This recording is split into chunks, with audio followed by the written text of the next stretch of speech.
رجب میں حضور نبی پاک صلی اللہ علیہ وسلم کو معراج ہوئی تو کچھ واقعات رونما ہوئے۔ آپ علیہ الصلوۃ والسلام نے ملاحظہ فرمایا، آپ نے دیکھا کہ ایک چھوٹا سا پتھر ہے، اس میں سے ایک بیل نکلا۔ اب وہ بیل دوبارہ اس پتھر میں جانا چاہتا ہے لیکن واپس جا نہیں سکتا۔ تو سیدنا جبریل امین علیہ السلام نے عرض کی، یا رسول اللہ صلی اللہ علیہ وسلم، یہ اس شخص کی مثال ہے جو اپنے منہ سے بڑی بات نکال دیتا ہے اور پھر اس کو لوٹانے پر قدرت نہیں رکھتا، وہ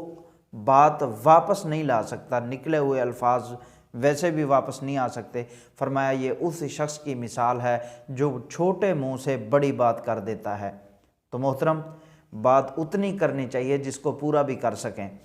اور حضور نبی پاک صلی اللہ علیہ وسلم نے ملاحظہ فرمایا کہ کچھ لوگ کنویں سے پانی نکال رہے ہیں، جیسے ڈول رسی کے ساتھ بندھا ہوا ہے،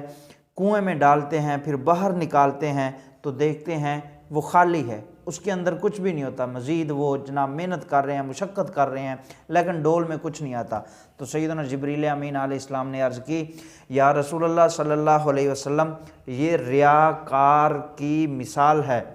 یعنی جو دکھاوے کی عبادت کرتا ہے، لوگوں کو دکھانے کے لیے عبادت کرتا ہے۔ فرمایا یہ اس کی مثال ہے، محنت بھی کرتا ہے، وقت بھی لگاتا ہے، مشقت بھی کرتا ہے، لیکن بروز قیامت اس کو ثواب نہیں ملے گا۔ ہاں، لوگوں کے سامنے وہ نمازی بننے کے لیے یا عبادت گزار متقی پرہیزگار بننے کے لیے یہ کام کرتا ہے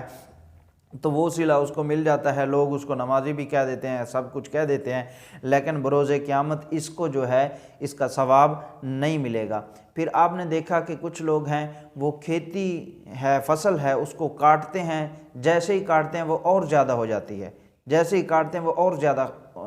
جناب ہو جاتی ہے۔ تو حضرت جبریل امین علیہ السلام نے عرض کی، یا رسول اللہ صلی اللہ علیہ وسلم، یہ ان لوگوں کی مثال ہے جو آپ کے امت کے مجاہد ہیں، جو کچھ خرچ کرتے ہیں اللہ تبارک و تعالیٰ اس سے زیادہ عطا فرماتا ہے اور اللہ تبارک و تعالیٰ مزید اس میں اضافہ کرتا رہتا ہے۔ اور آپ علیہ الصلوۃ والسلام نے ملاحظہ فرمایا کہ کچھ لوگ ہیں جن کے جسم پر صرف تھوڑے سے کپڑے ہیں، چیتھڑے ہیں، وہ کپڑے جناب انہوں نے پہنے ہوئے ہیں اور تھوڑ اور زقوم کھا رہے ہیں، جہنم کے گرم پتھروں کو کھا رہے ہیں۔ تو سیدنا جبریل امین علیہ السلام نے عرض کی، یا رسول اللہ صلی اللہ علیہ وسلم، یہ ان لوگوں کی مثال ہے جن پر زکوٰۃ واجب تھی لیکن زکوٰۃ ادا نہیں کرتے تھے، زکوٰۃ نہیں دیتے تھے، یہ ان لوگوں کی مثال ہے، بروز قیامت ان کو یہ عذاب دیا جائے گا۔ اور آپ علیہ الصلوۃ والسلام نے ملاحظہ فرمایا، دیکھا کہ کچھ لوگوں کے سروں پہ مسلسل پتھر مارے جا رہے ہیں، پتھروں سے ان کے سروں کو پھوڑا جا رہا ہے۔ تو سیدنا جبریل امین علیہ السلام نے عرض کی، یا رسول اللہ صلی اللہ علیہ وسلم، یہ بے نمازیوں کی مثال ہے، بے نمازیوں کی سزا ہے، جو نماز ادا نہیں کرتے ان کو یہی سزا ملے گی، مسلسل ان کے سروں پہ پتھر لگتے رہیں گے اور ان کے سروں کو پھوڑا جائے گا، پھر ٹھیک ہو جائیں گے، دوبارہ پھر اسی طرح عذاب دیا جائے گا۔ فرمایا یہ ان کی مثال ہے۔ اور آپ علیہ الصلوۃ والسلام نے دیکھا کچھ لوگ ایسے ہیں جن کے سامنے، جی ہاں، جن کے سامنے لذیذ بھنا ہوا گوشت رکھا ہے اور دوسری طرف مردار گوشت پڑا ہے جس سے بدبو آ رہی ہے۔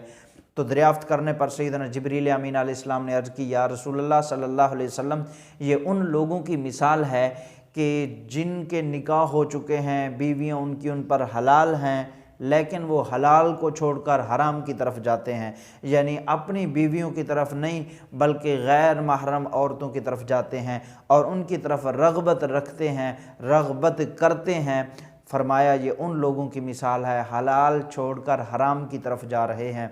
اور نبی پاک علیہ الصلوۃ والسلام نے کچھ لوگوں کو دیکھا کہ ان کی زبانوں کو کینچیوں سے کاٹا جا رہا ہے۔ تو دریافت کرنے پر سیدنا جبریل امین علیہ السلام نے عرض کی، یا رسول اللہ صلی اللہ علیہ وسلم، یہ واعظ اور خطیب لوگ ہیں جو دین چھپاتے تھے، جو لوگوں کو گمراہ کرتے تھے،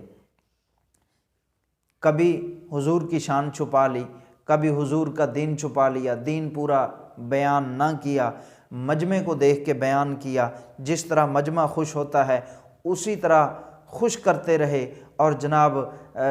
دوزخ سے غافل کرتے رہے، دوزخ کی یاد ہٹاتے رہے، صرف اور صرف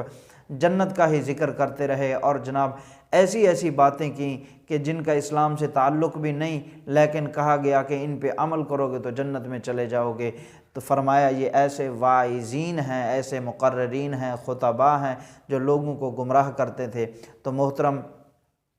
سامعین کرام، ناظرین اور جناب